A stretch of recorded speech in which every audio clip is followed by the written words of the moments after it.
Hi, I'm Matthew Weiner, and this is episode 701, the premiere of the final season of Mad Men. And I am here with the director, Scott Hornbacher, and our illustrious costume designer, Janie Bryant.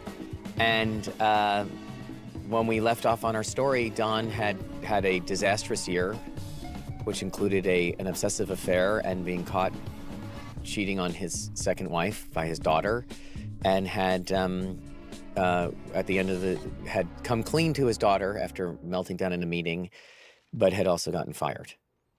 And I wanted to start the season with something that was about the whole ending of the show, and to sort of take somebody through a real pitch, which Joel just killed. Yeah, and I always said that my favorite part about this scene is it's Freddie Rumsen channeling Don Draper, channeling Matt Weiner, talking to the audience about what they're about to experience.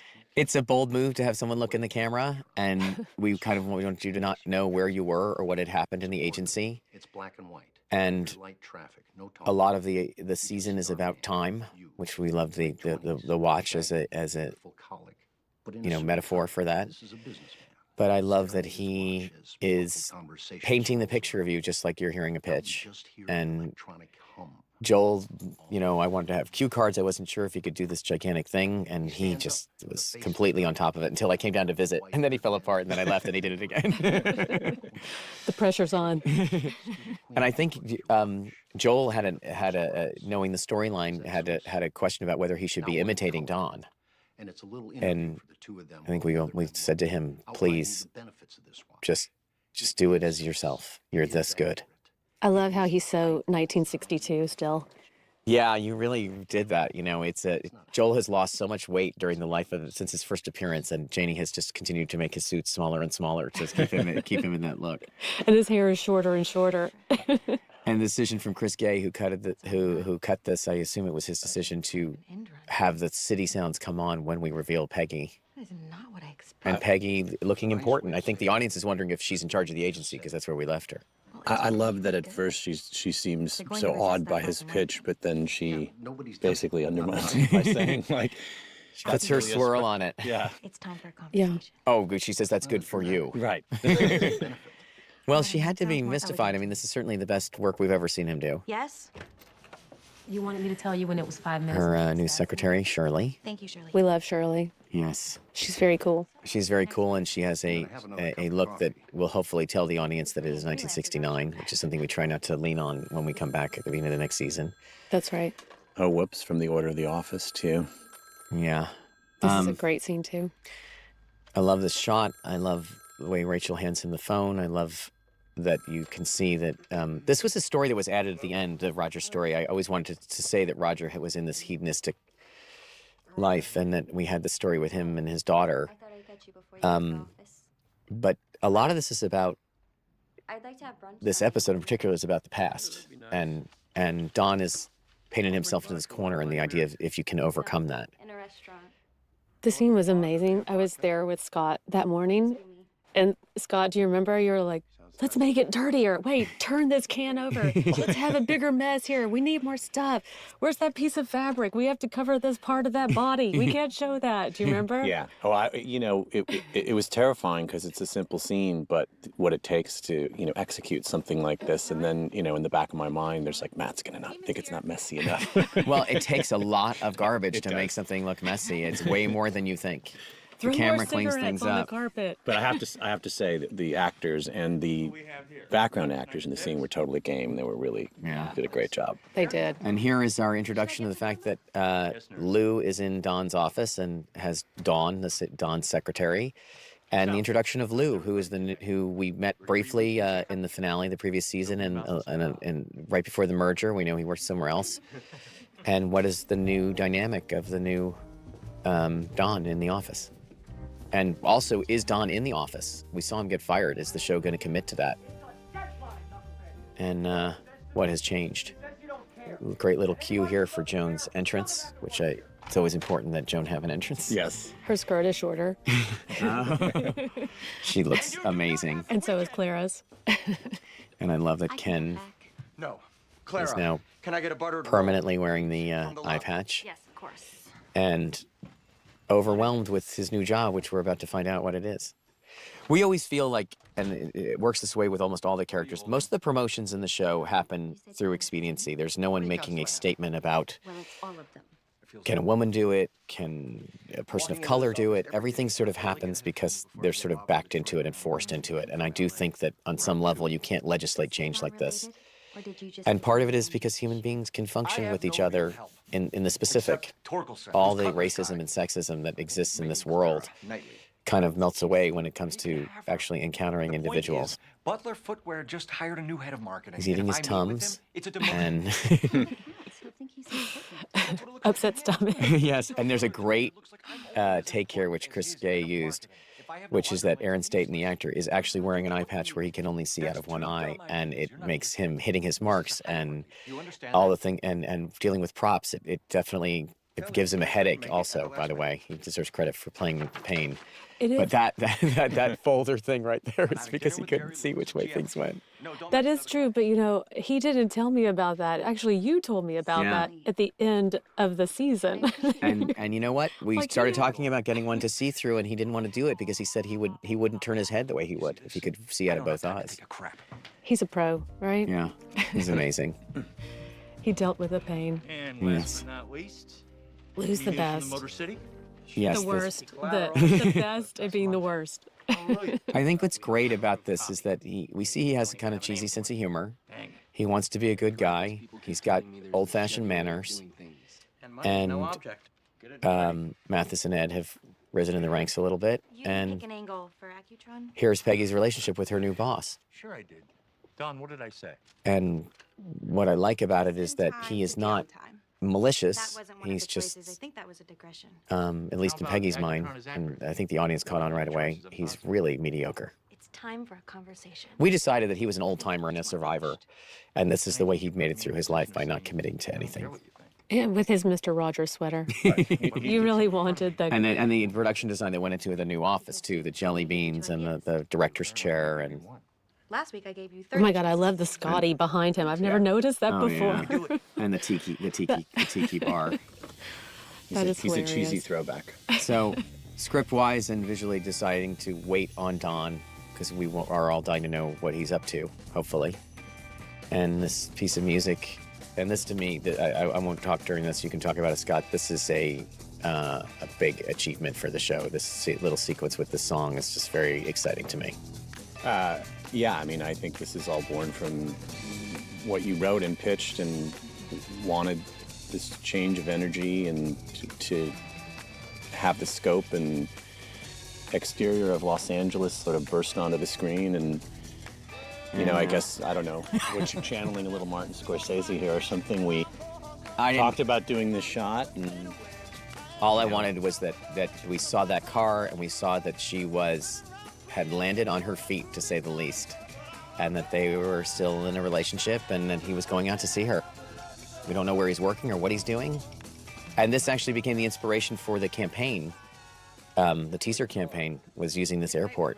We don't have time to go home. One quick dinner, and the rest. I think that's my favorite shot of the whole season. It's I very love exciting it. to me. Do you remember when we did the camera test for the dress? Yes. She was actually supposed to wear a different dress for this scene. Right. Because you were saying, oh, I want her to be a little more casual, and Right. then we did the camera test for different costumes, and we were just freaking out over that light blue chiffon. Yeah. And then you changed. You're like, oh, I'm going to change the line for the scene when they go into the restaurant. Yeah. It was really cool. Yeah, she was supposed to be going to a meeting and taking him there, and of course she's driving the car. We made the excuse that she couldn't move the seat because we wanted her driving. Don's in the passenger seat, and I love that little visual moment of referencing, Peggy and Ted had this horrible blow up at the end of last season, and we can see that she's not happy about it. And he did go to California. We find out here, and his Roger misses him. Man loves California. Aren't you done with your adventure? You know how many times I've come down here looking for fun? Lou's great. Whenever Lou comes up, Lou is adequate. Lou is great. Why don't you move St. Joseph's back another He's day? going to the inauguration. You'll still have time to catch Richard up. Nixon. That should give you a little sense of what the time I'm is. supposed to take Sterling, but Say the word. And Moira, of course, still waiting on him hand and foot. Moira, let's start with Chevy. You really going to work? Pencil him in for tomorrow. It also, like that little moment where he establishes that his loyalty, you know, that he and Ted have this loyalty that supersedes his relationship with Roger, who's sort of his counterpart in the partnership. I think I'm a little early. And First actress. I love Megan's agent. This guy is great. I love him. This is shot at the Dresden Room in Los Angeles, which did not need a lot of decor. It is beautifully preserved and incredibly elegant. Which we talked about filming in for Yeah. 6 seasons, and we resisted, and we were so happy to be able to shoot it for Los Angeles instead of New York because it is so Los Angeles. Those white banquettes. Yes. Obsessed. And I want my house to look like that. You have white banquettes in your house. Yeah, I think. Don't you have white banquettes? I wish for them. And I love that the mystery here is, you know, how is she doing? And we wanted the idea that Dawn is sort of sitting in her, basking in her success a little bit. What is the status of their relationship? And something different for the show is that we're slowly revealing that it's only been 6 weeks that have passed. We usually have 6 months or so. Celebrate. And it was important to me that with him being fired at the end of that was so much story that I didn't want to skip ahead and see how that resolved itself. I thought that is a story, is how will Don deal with being out of work? And one thing we find out very soon is that he is lying What network? about being fired. Mm-hmm. Such great. Bracken's World is a real show. Look at you two. You're my favorite couple. And how they look to the outside world. And here's Joan's, this guy is so good at this, Dan Bird. That's me. Yeah. I'm Joan Harris. So I don't Christina. even know if Christina's amazing too. I don't even know if he's as young as he Maybe we looks, should but wait for Ken. when you look Please at sit. who was in marketing at that time, it makes perfect What can I sense get that you? she's, I'll have a Coke. he is, 2 he will cups? not drink, and he is not interested in so dealing sorry. with her. Ken was called away on And an she is the emergency, and rather than exquisite risk account canceling on person, someone so the way that important, she we deals with him here. I know. Look, I must be crazy to be disappointed. It would be really I'm sure you difficult had a hard time keeping this to just secret. be able to This conversation be is all special. smiles and gloss. When someone all- is treating you that way. I know, I know. She's Joan. Well, yeah, but I guess he, part of the point is that he has a naive arrogance about the way he's approaching his job, right? Right. Smart way to think about it. Part of the story is that she knows more than him. It's not a science, but we try to I make love it that work. he's going to get a chance to go home to his family, and Advertising is he won't have a just a small drink. piece of the marketing mixture And you've like got this people great back shot to that you did at the end where she's alone, and you see like So, are you thinking about bringing one of our That- account that executives she- into your office? Joan Actually, I'd lets like her some public color persona drop actors down in when she asks for the whiskey. Yeah, and Christina is such a great physical It does actress. sound like the You conversation know, is she getting bigger than the two of us. delivers in those Someone moments. above She you always is does someone above something. you, and Yeah. everybody's buying everybody Great with down. her gestures, and Wouldn't it be cheaper for Mr. Butler to just and walk in? we've tried to explain this to the audience, this idea of people matching up at their SCP's level, and relationship Ken with already Butler explained that he can't very meet with this important for guy our because company. he's below And him. I think you're And being now short-sighted Christina, about that. as Carrot Joan, is below Ken, but And I'm prepared to make he a wants to just make it go away, and it's the worst possible thing that happens is they're losing this business. Forgive me, but my wife will be excited to have me tuck the kids in at The least. 4Ps and all of this marketing Certainly, I just- strategy had just happened. The word marketing wasn't even a big part of the advertising lexicon when we started the show. And So that you can at least have the dinner you thought now you the MBAs are coming into the business. Pleasure to meet you. You as well. Not It's really. not a science. It wasn't really a pleasure meeting you. Yeah, just the way just the way Could I she get a splash of sits. whiskey in this? Yeah, look at that. I know. She's just like, oh, these men, these boys, right? So, yes. Well, it's funny because I actually asked her if she could adjust her hair Oh, yeah. because I've seen her do it before. You gotta be careful when you do I- that. I because know, they, I know. it's so I remember your unconscious. story. Yeah. But I feel like I love that her hair is messed up from driving in the convertible, and here we have the introduction of her Laurel Canyon house, which is just a great achievement in set design and decoration. And the coyotes here sort of creating the horror movie feeling. But what I really want to say is like, okay, so what is the status of their relationship? They have this long distance relationship, and we thought it'd be great if we actually played with the idea that they were very nervous about being together. And I think she got drunk and begs off on having sex with him here because she's scared. Yeah. I'm a little dizzy. I think so too. need to I keep think it's really great that you can feel that awkwardness between them. And It's excruciating. yeah, Right down to the moment that they actually succeed. You just feel the tension. And John and Jessica just understood these scenes so well. I mean, they were so easy, in terms of working with them. And That's the greatest thing about these actors. They're so smart, and you don't really have to have conversations about what things mean. Dawn, honey. And you think she's going to say, I love you. And all she says is, please don't set the canyon on fire. that's wise advice. It is. And there's this little introduction of not only the TV that's small and the Jack Parr show here with Joy Bishop and Carol Lawrence, but Don is out on the couch after, the wrought iron daybed. yes, being reunited with his wife. Well, women need to be romanced. Well, I think he was planning on it. I think he was planning on it. I think she wasn't interested. And I love here she's... The tuxedo shirt. Yeah, the tuxedo shirt, which was very much the period. She's No not wearing a bra. bra anymore. Yeah. And he's gotten her this scarf. He knows about her car. He's been good. And Okay. he says he's going to work. And we're kind of curious about what that means. She gives him a Playboy to look at. I don't know what that means. And you want coffee? this scene to me is just an exercise in, we know it's the weekend, it's just an exercise in awkwardness and checking in with Peggy and the bitterness that's overcome her since this relationship. I'm just catching up Disintegrated. on all that's been going on. Looks good. Lou, he's... Yes, absolutely. So, No one can ever complete one of those compliments of Lou. Yeah, it was, the coffee can was only, you don't have to make we I'll be shot, here in a minute. we shot Hey, Ted. Kevin's side Good to see you. first, Uh-huh. and Lizzie didn't grab the coffee can, and then when we were on her side and she had nothing Well, to you're in do. an office here, you're in an office Oh, I didn't there. know What's the that. difference? And so It's great. we had her take the coffee can, and I felt like it helped the scene so much, and everybody was did. worried about the continuity, and I was like, I don't care. I never noticed it. And how about that toast popping on cue? Yeah, That's amazing. This seems related to the coffee. miracle of special effects. Chris Gay was just like, he goes, watch this. And I love her little vulnerability here, and he feels for her. He is really her friend. Yeah. And she's trying to keep a brave face, but She looks like a little girl. Oh, I love Yeah. this scene.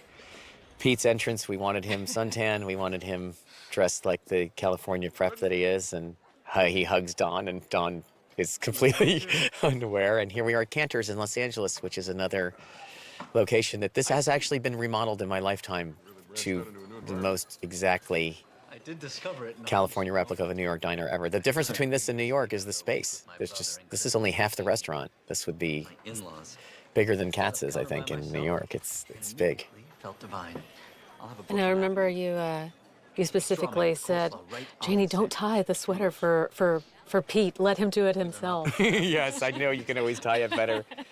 I just wanted to look as natural as possible, and we specified the sunglasses on his head. And there was an idea that Don wouldn't tell us that much in this episode, and that people would sort of talk to him, and it would slowly be revealed what his situation was, who he was connected to, and where he was. There's something about this scene that just reminds me of the scene in the pilot where Pete comes into Don's office and just Peggy gets dismissed, and you always get the new girl. There's something about the rhythm of the scene and their relationship, and I can tell you from the most mercenary point of view, knowing that Don and Pete were going to see each other, and that Pete had warned him about Cutler and the merger, and that Pete was sort of on his side and felt bad about it, and that he was his friend. Pete is. you can feel his This has been admiration for Don. Yes, and this is a good moment for Pete. That Pete is flourishing out there. We really want to establish that. He has his confidence back. Yeah, He does. he went with it. The last person you'd expect to like Los Angeles. It's amazing to see how that character, Pete, has really grown, isn't it? And I mean, I was just thinking about from season 1 and seeing the two of them do scenes together to where we are now. And how his hairline is receded. I can say that with complete impunity because we do that to him. He has incredible hairline still. And how the sideburns have grown. And he tells you how depressed Ted is. And here they are eating By this- rhapsodizing about how amazing California is. Yeah. Yeah. Beverly Hills has the patina. And this is another new set, which Sterling Cooper West, which is was an idea at some point in season 2. And here it is. And they did a great job of recreating this Hollywood Regency, I guess it is. Yeah.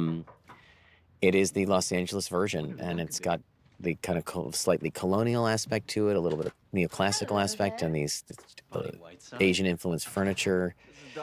Dan achieved the office that was as small as I wanted it, and then Claudette populated it with the perfect pieces, you know. It's cute, but he shouldn't be renting. I know. It's based on MCA, which was the big agency at that time, designed by Paul Williams. What were you saying? Oh, no, I just love the contrast between the New York and the LA offices, the design of each one. They're Speaking of the design of somebody, here's Bonnie, Pete's girlfriend, who is a California realtor, and everything about her was designed to establish California. I love pants. Bonnie Whiteside. Love her. Jessie Schramm, and she has almost this like Pete, this almost like artificially high like accent on her language also. It's true. It just makes her feel like someone putting something on. It's almost Connecticut. And here we Yes. are. It's very top drawer, Yes. isn't it? Yeah. I love, Semi wanted to have this idea of Joan walking on the college campus and maybe being too old to be there. And I said, let's not pretend like a bunch of young college guys would not be excited to see Joan. Scott, do you remember when Joan was coming in that morning and the floors were really wet outside? She slipped in the And tank, she and we slipped. put it in the show. I know, because Scott was like, I love that shot. It was so amazing, even though it was really scary. Chris Gay and all the editors are always looking for, I mean, we don't want anybody to get hurt, but anything that smacks of a little bit of a blunder, flub, stutter sometimes, it's just, the actors get caught off guard and it just becomes real, because especially in a show that's as choreographed and controlled as this. I have to make one comment about this view out the window is the actual view at Columbia University from where the old business school was. It's not even with the business school anymore. And we sent someone there to take the shot. They turned it into a green screen, and it just feels like college. And it's a tough scene because we wanted it to feel like Joan is doing due diligence. You know, she's taking her job seriously, but what it was really about is her kind of realizing how much she knows. Right? Yeah, she finds her confidence, actually, I think, in this scene. As soon as she finds out this guy's not trying to sleep with her, which is the first thing she assumes. Yeah, she suspects that. Yeah. And there's a whole part of her story, which is that, that she doesn't necessarily know that she already knows how to do what she's been asked to do. Even when everybody she can relate to. Yes, and when she says how long she's been working, even it's kind of like a surprise to her. And this guy, by the way, this commissions versus fees thing is so complicated, I couldn't even write it in a scene. It's been a joke in the writer's room for a long time. I don't know if the audience knows what it is. It's so complicated. And you're going to need another pad. But the idea that she might know something is this kind of the story, that is she up for this job? Hello. And Don, who knows what he did with the rest of his day. We know he just visited Pete, that he's not working there. And I made bread pudding. And then she doesn't know that. Oh, Don Draper. I know. He's up to no good. I was saying he can give up on the drinking and he can give up on the womanizing, but he cannot give up on the lying. Here's another physical. They hit the wall. Yeah, and we put it in because it's great. I love this. Our feeling was that Megan is in a kind of difficult situation. She's an out-of-work actress, and none of her friends are living in a house this nice, have a rich husband, and she's self-conscious about it. And Don thinks he's doing something great. He didn't want to watch that tiny TV, and he's planning on spending time there. And it's really kind of him putting his foot down in the middle of her life. And I think he doesn't mean it that way, but that's definitely what it functions as. It's totally all about him. Yeah. He even though he says, Everyone I know here. you're going to be on TV. I know. You want to see yourself larger than life. It's so a narcissistic decision. Oh, I think she took it wrong. I love that she says, you're not here long enough to fight. You're not here long enough for a fight. What were you going to say? Well, there's a turn there where you could see his sort of desperation to not let it unravel. Right. You know, he goes over to her. I didn't know. At the Right. moment of sincerity. Well, she's He is trying. That's what we wanted to say. And here is the introduction of Julio. This little boy is such a good actor, and he obviously it ends up meaning a lot more in the course of the season. But everyone has a family, and this kid from upstairs is not nice to her, and she's the landlady. It's just a big pain in her butt, her life. understand her. He's so cute. I just love Peggy yelling at a kid. Good night. Now, this is a big inspiration for the season. I was glad that people looked it up and saw what it was, because to get Lost Horizon close to the credits is 5 minutes of the movie. But I love this idea of, can you recapture the ideal? You dream of a perfect place, and this movie is a stunning movie, and I saw it and worked into the show, and then when Allison Mann, our research person, looked up what was on TV that week that we were planning on having this happen in Los Angeles, it was actually on TV. It had a resurgence at the end of the 60s, I think mostly because the society was falling apart, and it was written right before World War II, and it's about holding on to more important things. Mm-hmm. But here is Dawn and Megan trying to recapture their marriage, and it's a very private scene, and I love how long it takes and how the tension of it, and they both played it. And Chris Gay's decision eventually, which I love, just stay on this shot and wait for her to come out. You just feel the tension, Anticipation of her. Yeah. And then she comes out and she looks pretty good. Surprise!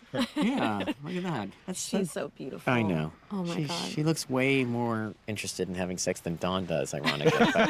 but that's not true, as it turns out. And I just love this idea that that she's scared. She wants to brush her teeth. They're married, but it's all a delicate balance. Could their marriage recover him sending her out there by herself? Yeah. And I love when you get the camera in here like this. And Yeah, she's so great in that moment. You could just see her. Are you okay? And you feel the intimacy, the camera, the lights, everything sort of fades away, and you're actually really in this. It's especially when you're making the show, it's hard for that to happen, and it always happens for me in this scene. I know. You can really. David wrote this beautiful cue. What? You can just really feel how they feel like strangers to each other, but also they remember the past of their memories together and their marriage, but it's hard to make that connection, that emotional connection again after time apart. This shot as a transition with this cue, it's very beautiful. And when we were writing the scene, and when I was finishing with the scene, the idea came out of the room that now that she's had him and that's happened, she feels better, and she just doesn't want him to go. The tension's relieved, the fear is relieved, and it's kind of like, where are you going? And he's like, I'm going back to work. And we, of course, as far as we know, we don't know where he's working. I love to see this scene because John has such a hairy chest. This is why you're here. I'm not allowed to say this story. Scott and I also. I just like. You love his hairy chest? I just like that he he's obviously created this incredible character, but I just love the two of them together, that they feel like they know each other. Hello.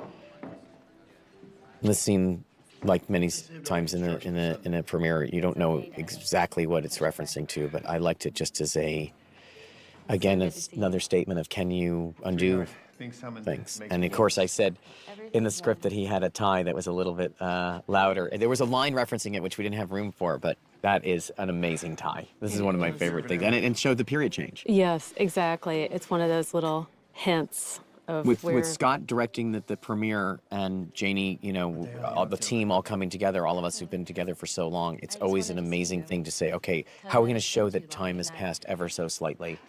In this case, 6 weeks is a challenge, and everybody got it across. And with all the subtleties. I love in the scene, Roger's story's not that big in the episode, but we've seen him, waking up in that pile of hedonism, and then she's calling him on it, so she obviously knows the life he's living, and it sort of helps, I don't know, understand that Roger is in a place that everybody is aware of. Right. That's true. That he's off the deep end. And his hedonistic lifestyle, and then she just brings up his whole thing, everything that has ever happened, her version of it. You want me to say I'm sorry? This episode was built around Dawn on the plane, which we'll get to, saying, "Have I broken the vessel?" You must know And we wanted all the stories to be about is this situation reversible, or can you just has it been destroyed? And her saying, I forgive you, is one way out of it, but he really doesn't like the way he's getting his forgive you. Exactly. I love it that, you know, Margaret looks very proper, ladylike, but she's really talking about these very modern Yeah. ideas, It's true. issues, developments. I mean, the whole forgiveness thing. I Yeah. mean, it's much more bohemian. It is. You It know, is. that she's talking about these things with her dad. Yeah. And Roger really doesn't understand that, even though I feel like he's searching for the same thing too. Right. They should be able to have a conversation about it. Yeah. He's So- hanging out with the hippies, hippie girlfriend, you know, Right. but he can't grasp it. So here we have what I felt was like a very exciting piece of casting because it suggests everything you think. Nev Campbell, such a gifted actress. She's great in this thing. I love what she does. I love the sadness she brings with her. I love her dress. And we basically cast and constructed what we found to be, even the audience would know that this was an irresistible woman to Don Draper. Well, someone like you. And Instead of a man with a hairpiece eating a banana. he starts right away with saying the most charming thing to her. You can blame Madison Avenue for that. And I love this feeling of the red eye, too. The sound of the airplane, the lights going out. And here's the end of Roger's story, which is he probably tied one on the rest of the day. And Worried. I thought we hated all things domestic. here's his modern relationship, and which will be revealed to be. Even more modern. But do you remember we kept talking to her even in the auditions, like, just be accepting. Don't be mad at him ever. You're so easygoing, you don't care, but he's looking for a fight. Oh, Christ. Is that my best? You were with someone, I don't care. And she says, you know, this is an open relationship, and all he's thinking is, like, it's my daughter, you sicko.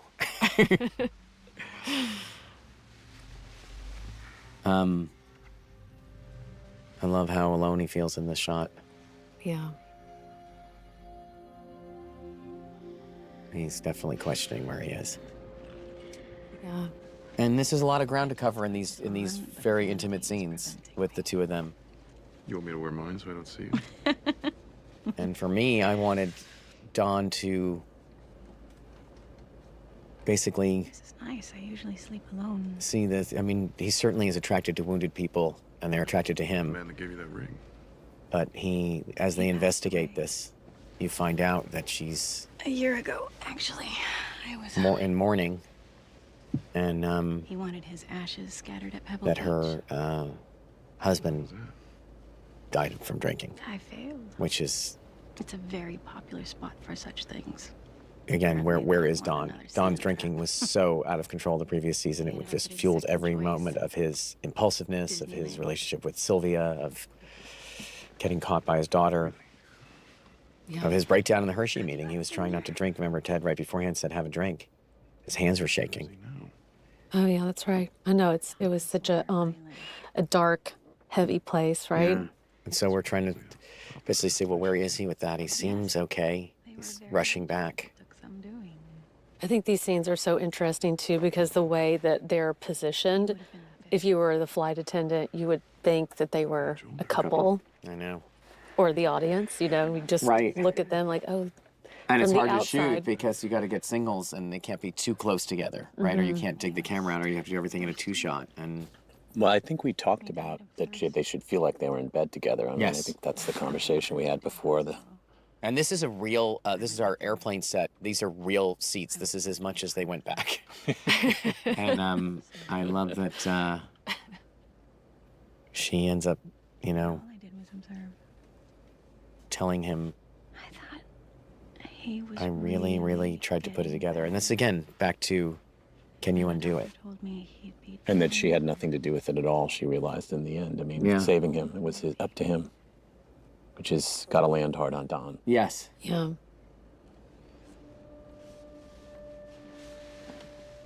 And this gesture of, it's not a kiss, it's kindness, but it's very intimate. You think it's going to be a kiss. Yeah. You look at me like you're disappointed. Mile High Club. Well, hopefully everyone watching is adamant that they're going to end up in bed together. And I love that you get the feeling of that morning she's fallen asleep on him. Sorry, I think I dozed off. No drool, because it's Hollywood. But this is my favorite kind of scene in a way, because it's a two-shot where you can see both of them and they're really talking to each other and it's motivated. She knows I'm a terrible husband. And for Don to say that. Yeah, I know. How long have you been married? Not long enough. I really thought I could do it this time. I know you really feel for him. Yeah, you feel for all of him. his relationships. You feel like, and it just went well with Megan as far as you could tell, you know? And as far as he's concerned, he's trying as hard as, I mean, he is trying as hard as he can. Yeah. That way, that's what people Chris Gay just made this scene so heavy in a great way, so intimate. They're in a completely public space. And that line, you know, you always wonder, is it like too written? Is it too much? But it is an expression, and I don't really care if it is. I wanted him to really, so much of this season is about, can he undo what he did? Can he be forgiven? And it doesn't matter if he's changed. Does anybody else care? I bet you could. And, you know, there's no underestimating having a famous face in this scene. We've said we wanted the stakes to be very high. We wanted to really feel, Scott kept saying when we cast her, he's like, the thing that's great about it is that you really feel like he's giving something up for Don. And this rejection, what a shock, right? It is. Well, and he lies. Yeah. Again. He's got to go back to work, yeah. He's got to go back to work. It was hard to understand, but I think she said she's calling the alderman. Right, he could say, I'm, you know, completely fascinated with you, but I'm really trying not to be that person. Is that what you say usually? Yeah, I usually a couple times a week. And then here's Lou. This is a hard scene to shoot. It stops and starts, and a hard scene to cut. And I wrote it knowing that it would move down the hallway and not really thinking about it, as I frequently don't when I'm writing. I don't have a director hat on, and I give it to someone like you and say, and Chris Manley, and hope that it can be achieved. But what I liked about him is the reason why it's like this is, look at how she's so cute. She's just selling it. She's just like immune to your charms. How could you be immune to that? She's just the cutest. Morning. But I wanted him to keep turning his back on her and letting her off the hook. It's fine, Peggy. It's Why are fine. you making this so hard? Open the door and walk in. You do not need to parachute in through the And the funny ceiling. thing is this is a very positive message from your boss. But I think everyone understands that this is, Can I get some coffee? he doesn't care as much as she does. Yeah. She just wants it to be better. Yeah. The best. Right. And he sort of feels, What's the difference? right. It's just another piece of work. Yeah. Good for you. And here, Mr. Butler's coming in this week. But I think that is disappointing when you Yeah. learn that about your boss, because Yeah. you know she wants him to be as passionate as she is. yeah, I know. And at the same time, as being on the boss's side of it, sometimes you're like, so you know, not everything. Not everything can be like that. This scene too, like finding a way for Joan to get into Ken's office. I love Clara walking to the buzzsaw there of Joan. She's just being all happy, and Joan's like, ugh. Good morning. Well, it's also great because she's congratulating on her success with the business and unknowingly delivering the bad news that this guy's ignoring her and coming in to fire them. Right. And this scene to me is like, Don't worry about me. I'll you know, Are you sure? Joan's not playing a bluffing game here. Everything she's saying is true here, but can she win it? And it's not just male versus female, and it's not just experience versus inexperience, or, you know, it's the idea that she has to be persuasive and make him insecure. And, Right, and he really folds up right away, and then she lets him keep his dignity like a really good account man. Right, but there's an almost like, you don't get the undercoating, fine. I mean, you'll save some money now, but when you have to paint the whole car because you didn't get the undercoating. Yeah. And we wanted this thing where he stands up and she sits down. What do I do? I also love it that he really realizes that she is very smart. Right. You know, you can really see that in his facial expression and that moment. Like when he stands up, what do I do? Right. And how amazing that over the course of the entire show, we always kept saying, like, Joan's very good at running the office and everything. She knows so much about advertising at this point, and she didn't even realize it was useful. Mm-hmm. great dress on the back of the door there.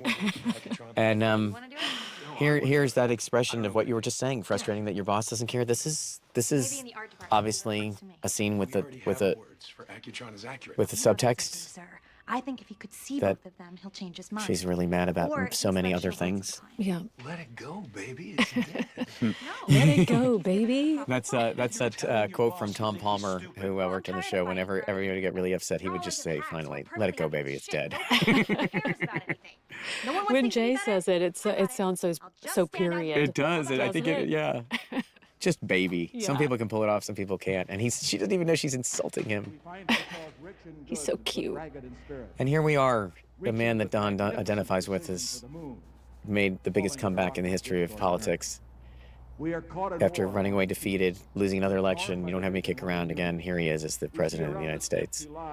And I just thought this speech is so beautiful and so spiritual. It is, to me, the high point of Nixon's presidency.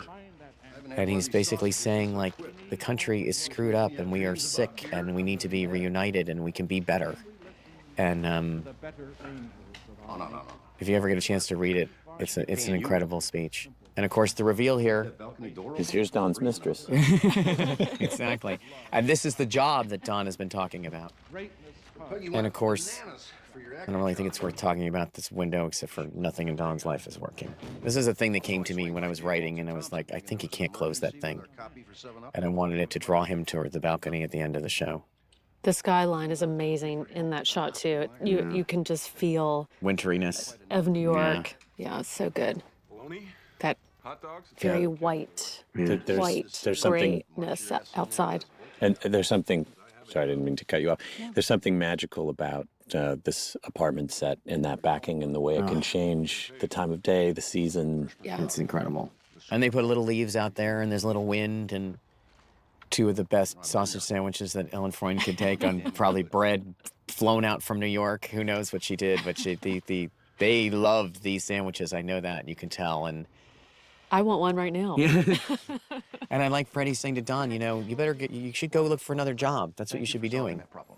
I bailed it out, but I Ken. think it's irreparable. Ken showing his managerial skills here. Every account man who's ever come into He my looks office. like the advertisements for The Hathaway shirt. The Hathaway shirts, yes. But I love that he says to her, This is a joke we had in the beginning. Yes.